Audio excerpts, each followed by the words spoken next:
ಇವತ್ತು ಈ ಮೂವರನ್ನು ಕೂಡ ಮತ್ತೆ ವಿಧಾನಸೌಧಕ್ಕೆ ಕರ್ಕೊಂಡು ಬರ್ತಕ್ಕಂಥ ಸಾಧ್ಯತೆ ಇದೆ.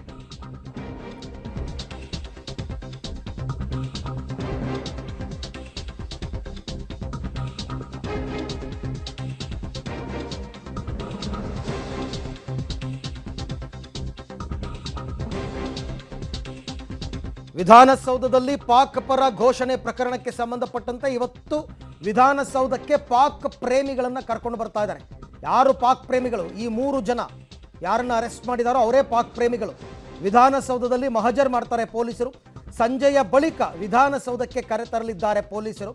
ಅಂದರೆ ಬಹುತೇಕ ಇವೆಲ್ಲ ಸರ್ಕಾರಿ ಕೆಲಸಗಳೆಲ್ಲ ಇರ್ತವಲ್ಲ, ಈ ಸರ್ಕಾರಿ ಕೆಲಸಗಳೆಲ್ಲ ಮುಗಿದು ಸಿಬ್ಬಂದಿ ಎಲ್ಲ ಹೊರಟ ನಂತರ ಕರ್ಕೊಂಡು ಬರ್ತಕ್ಕಂಥ ಸಾಧ್ಯತೆ ಇದೆ. ಘಟನೆಯನ್ನು ಮರುಸೃಷ್ಟಿ ಮಾಡಿ ಸಾಕ್ಷಿಯನ್ನು ಸಂಗ್ರಹ ಮಾಡಲಿದ್ದಾರೆ ಖಾಕಿ. ಅಂಡ್ ಇನ್ವೆಸ್ಟಿಗೇಷನ್ನ ಒಂದು ಪಾರ್ಟ್ ಇದು.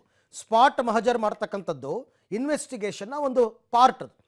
ನಾಳೆ ದಿನ ಕೋರ್ಟ್ಗೆ ಚಾರ್ಜ್ ಶೀಟನ್ನು ಸಬ್ಮಿಟ್ ಮಾಡಬೇಕಾದ್ರೆ ಕೋರ್ಟ್ ಕೇಳುತ್ತೆ ಇವೆಲ್ಲವನ್ನ ಮಾಡಿದ್ದೀರಾ ಅಂತ, ಆ ರಿಪೋರ್ಟ್ ಹಾಕಬೇಕಾಗತ್ತೆ. ಹಾಗಾಗಿ ಇವತ್ತು ಸಾಯಂಕಾಲದ ನಂತರ ವಿಧಾನಸೌಧಕ್ಕೆ ಈ 3 ಜನ ಪಾಕ್ ಪ್ರೇಮಿಗಳನ್ನು ಕರ್ಕೊಂಡು ಬಂದು ಸ್ಥಳ ಮಹಜರ್ ಮಾಡಿ ಘಟನೆಯ ಮರುಸೃಷ್ಟಿ ಮಾಡಿ ಸಾಕ್ಷಿಯನ್ನು ಸಂಗ್ರಹ ಮಾಡೋದಕ್ಕೆ ಖಾಕಿ ಪಡೆ ಮುಂದಾಗಿದೆ. ಸೊ ಇವತ್ತು ಸಾಯಂಕಾಲ ಈ ಎಲ್ಲ ಪ್ರಕ್ರಿಯೆಗಳು ಕೂಡ ನಡೆಯುತ್ತೆ. ಈ ಎಲ್ಲ ವಿಚಾರಕ್ಕೆ ಸಂಬಂಧಪಟ್ಟಂತೆ ಮತ್ತಷ್ಟು ಮಾಹಿತಿ ನನ್ನ ಕೊಲೀಗ ಮುರಳೀಧರ್ ಅವರಿಂದ ಪಡೆಯೋಣ. ಮುರಳಿ, ಸಾಮಾನ್ಯ ಇಂಥ ಪ್ರಕರಣದಲ್ಲಿ ಘಟನೆಯನ್ನು ಮರುಸೃಷ್ಟಿ ಮಾಡೋದ್ರಿಂದ ಪೊಲೀಸರಿಗೆ ಏನೇನು ಸಾಕ್ಷಿಗಳು ಸಿಗಬಹುದು, ಇದರಿಂದ ಏನು ಉಪಯೋಗ ಆಗುತ್ತೆ ಅಂತ? ಖಂಡಿತ ಅರವಿಂದ್, ಯಾಕಂದ್ರೆ ಇಡೀ ಪ್ರಕರಣದ ಸಂಬಂಧಪಟ್ಟಂತೆ ಈಗಾಗಲೇ ತಾಂತ್ರಿಕವಾಗಿ ಯಾವ್ಯಾವ ಸಾಕ್ಷ್ಯಗಳನ್ನ ಕಲೆ ಹಾಕಬೇಕಿತ್ತು ಆ ಸಾಕ್ಷ್ಯಗಳನ್ನ ಕಲೆ ಹಾಕೊಂಡಿದ್ದಾರೆ. ಜೊತೆಗೆ ಅವರೇ ಆರೋಪಿಗಳು ಮತ್ತು ಅವರು ಯಾವ ಜಾಗದಲ್ಲಿ ಈ ಕೃತ್ಯವನ್ನ ಎಸಗಿದ್ರು ಅಂತ ಹೇಳಿ ತಿಳ್ಕೊಳ್ಳೋದಕ್ಕೆ ಒಂದು ಮರುಸೃಷ್ಟಿಯನ್ನ ಮಾಡ್ತಾರೆ. ಜೊತೆಗೆ ಮಾಡಿದಂತ ಜಾಗ ಏನಿತ್ತು, ಅಂದ್ರೆ ಪಾಕ್ ಪರ ಘೋಷಣೆಯನ್ನ ಕೂಗಿದಂತ ಜಾಗ ಏನಿತ್ತು ಆ ಜಾಗಕ್ಕೆ ಕರ್ಕೊಂಡು ಹೋಗಿ ಅಲ್ಲಿ ಮಾಜರನ್ನ ಮಾಡುವಂಥದ್ದು.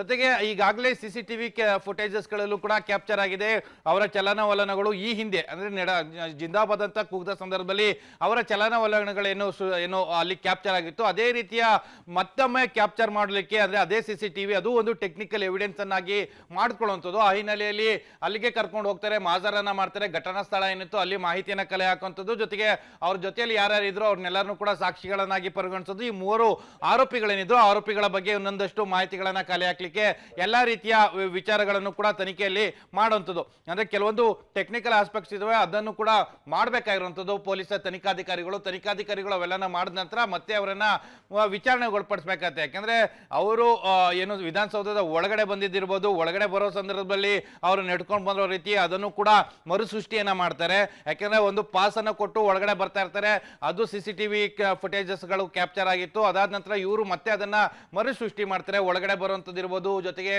ಆ ಜೈಘೋಷ ಕೂಗುವಂತ ಜಾಗ ಇರ್ಬೋದು ಅಲ್ಲಿ ಕರ್ಕೊಂಡು ಹೋಗ್ತಾರೆ. ಎಲ್ಲಿ ಜೈಘೋಷವನ್ನ ಮಾಡಿದ್ದು ಆ ಜಾಗದಲ್ಲಿ ನಿಲ್ಲಿಸ್ತಾರೆ, ಅಲ್ಲೂ ಕೂಡ ಮರುಸೃಷ್ಟಿಯನ್ನ ಮಾಡುವಂಥದ್ದು. ಮತ್ತೆ ಜಿಂದಾಬಾದ್ ಅಂತ ಕೂಗಿಸುವಂತ ಪ್ರಯತ್ನಗಳಾಗಲ್ಲ, ಅಲ್ಲಿ ಆ ಜಾಗ ಏನಿತ್ತು ಆ ಜಾಗದಲ್ಲಿ ನಿಲ್ಲಿಸ್ತಾರೆ. ನಿಲ್ಸಾದ ನಂತರ ಕೆಲವೊಂದು ಟೆಕ್ನಿಕಲ್ ಎವಿಡೆನ್ಸ್ ಗಳೇನಿರುತ್ತೆ ಆ ಟೆಕ್ನಿಕಲ್ ಎವಿಡೆನ್ಸ್ ಗಳನ್ನ ಗ್ಯಾದರ್ ಮಾಡ್ಲಿಕ್ಕೆ ಪೊಲೀಸರು ಎಲ್ಲ ರೀತಿಯ ತಯಾರಿಗಳನ್ನು ಕೂಡ ಮಾಡ್ಕೊಳ್ತಾರೆ ಅಂತದ್ದು. Okay Murali, thank you. ತಮ್ಮೆಲ್ಲ ಮಾಹಿತಿಗಾಗಿ ಧನ್ಯವಾದ. ಘಟನೆಯ ಮರುಸೃಷ್ಟಿಯನ್ನ ಮಾಡೋದ್ರ ಮುಖಾಂತರ ಮತ್ತಷ್ಟು ಸಾಕ್ಷಿಗಳನ್ನ ಸಂಗ್ರಹ ಮಾಡತಕ್ಕಂಥ ಕೆಲಸಕ್ಕೆ ಈಗ ಪೊಲೀಸರು ಮುಂದಾಗ್ತಾ ಇದ್ದಾರೆ. ಇದರ ಜೊತೆಗೆ ಅವತ್ತಿನ ದಿನ ಈ ರೀತಿ ಕೂಗದಾಗ ಆ ಘಟನಾ ಸ್ಥಳದಲ್ಲಿ ಯಾವ ರೀತಿ ಆ ಧ್ವನಿ ಬಂದಿತ್ತು, ಮತ್ತೆ ಅದನ್ನು ಮರುಸೃಷ್ಟಿ ಮಾಡಿದಾಗ ಅದೇ ರೀತಿ ಬರುತ್ತಾ ಇಲ್ವಾ, ಇದೆಲ್ಲವನ್ನ ಸ್ಟ್ರಾಂಗ್ ಎವಿಡೆನ್ಸ್ಗಳನ್ನ ಕಲೆಕ್ಟ್ ಮಾಡಲೇಬೇಕಾಗುತ್ತೆ ಪೊಲೀಸರು. ಇಲ್ಲಾಂದರೆ ಕೋರ್ಟಲ್ಲಿ ಕೇಸ್ ಬಿದ್ದು ಹೋಗ್ಬಿಡುತ್ತೆ. ಹಾಗಾಗಿ ಘಟನೆಯ ತನಿಖೆಯನ್ನು ಸಂಪೂರ್ಣವಾಗಿ ಪಾರದರ್ಶಕವಾಗಿ ಮಾಡೋದಕ್ಕೆ ಪೊಲೀಸರು ಕೂಡ ಕಟಿಬದ್ಧರಾಗಿದ್ದಾರೆ. ಸರ್ಕಾರ ಕೂಡ ನಾವು ಫ್ರೀ ಹ್ಯಾಂಡ್ ಕೊಟ್ಟಿದ್ದೀವಿ ಅಂತ ಹೇಳ್ತಾ ಇದ್ದಾರೆ. ನೋಡೋಣ ಎಷ್ಟು ಬೇಗ ಇವರು ಚಾರ್ಜ್ ಶೀಟನ್ನು ಫೈಲ್ ಮಾಡ್ತಾರೆ ಈ ವಿಚಾರದಲ್ಲಿ ಅಂತ.